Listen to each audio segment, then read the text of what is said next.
Hi. Somebody asked me a question the other day and said, how do you go about maximising chord sound quality? Now, I had to think about that because you could take the question, a number of different things. But I thought about it and I thought, well, one thing you need to think about is picking the best or the most appropriate chord shape for any given situation. For example, if I asked you to play a C major chord, you all know this one, probably.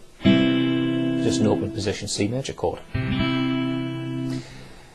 Now it's a perfectly usable shape, but you might not want to use that all the time. There's other ways you can play a C major chord. There's different inversions and different ways you can arrange the notes. For example, there's a C major chord here. There's a C major chord here.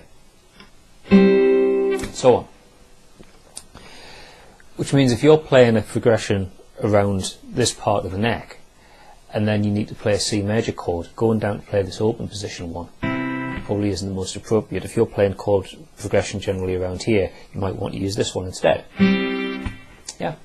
So having a good chord vocabulary, a good vocabulary of chord shapes is important because it helps you to find different ways of playing the same chord at different places on the neck. Now if you play a keyboard instrument, the notes are kind of laid out and there's only one way you could play any given note. Middle C is in one place on the keyboard and that's it. For all the different ways you can invert chords, there's only one way you could play each individual inversion. An instrument like guitar gets a bit more complicated because you've got the same note occurs in more than one place on the fingerboard. So I've got an E here, but I've also got the same note here, and here, and here, and here, and so on. So if you think about how you could play a chord, you could arrange the notes in a number of different ways and have different combinations depending on where you want to put it on the neck and arrange it and so on. So having a good knowledge of the way the fingerboard is laid out is important. But a chord book is something that can help you, something like this.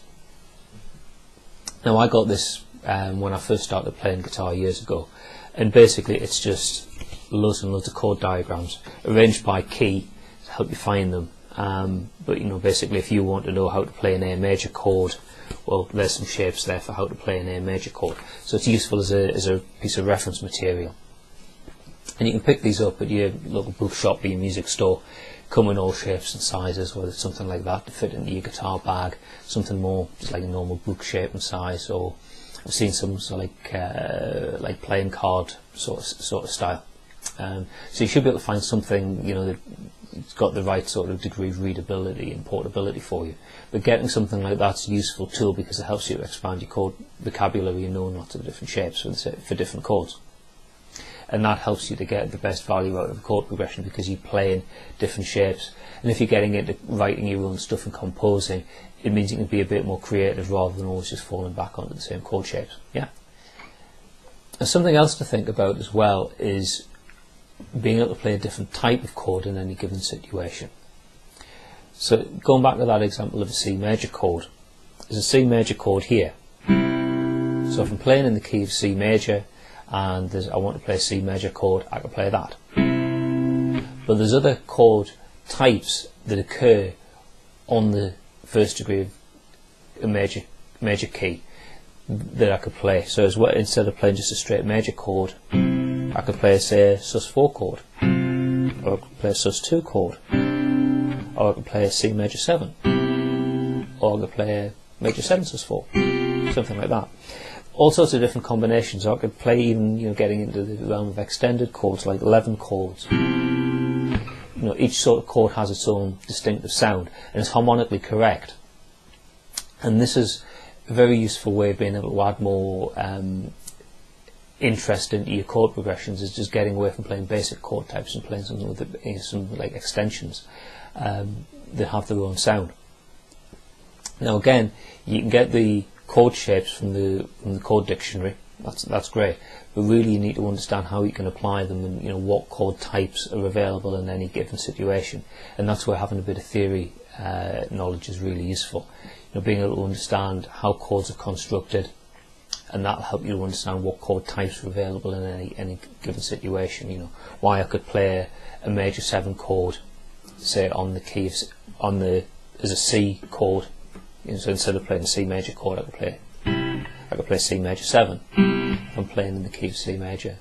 But in the same key I've got a G major chord, but there I couldn't play a G major 7, I'd be playing a G dominant 7 because of the way the keys harmonised out.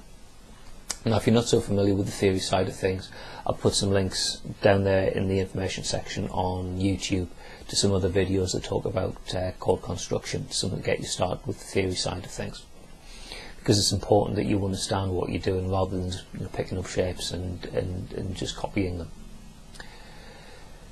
So there's some food for thought, something for you to go away and experiment with. As ever, I just like to give you a few examples and ideas, then I'd encourage you to go away and experiment on your own, and to get creative and see what you can do. But get away from just using the same chord shapes every time. Look at different shapes and different chord types, and seeing what that does, how they sound to you, and what sort of possibilities that those sounds suggest. Also, if you want to get into writing your own stuff and pulling your own chord progressions together, a chord dictionary is quite a useful thing to get you started. Just something I'll do is just to let a chord dictionary fall open, pick a chord, say right, that's my starting point, B minor 7 for example, and think, well, where can I take that? And looking for other chord shapes to decide what key I'm in. Where can I vary that? Well, take that. Well, I could play say G major 7 chord, so B minor 7, G major 7,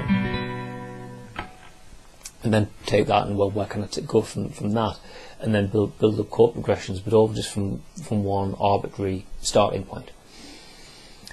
It's all about experimenting and being creative. So do that. Get familiar with some new chord shapes and new chord types rather than just relying on those old standards that you always use. And expand your thinking a little bit. So have fun with that. Do experiment, and I do get feedback from you guys by by email and occasionally on YouTube and through Facebook and so on. But please, I do encourage you. This should be like a two-way thing. So if you come up with an interesting chord progression on the back of this video, post it as a video response on YouTube, or post it up on the PhatPhish Facebook page, and share your creations with other people. This should be about being able to share your creativity as well. So have fun. I look forward to seeing some responses from you, either direct by email or more publicly on Facebook or YouTube, and I'll see you in another video sometime soon. Bye for now.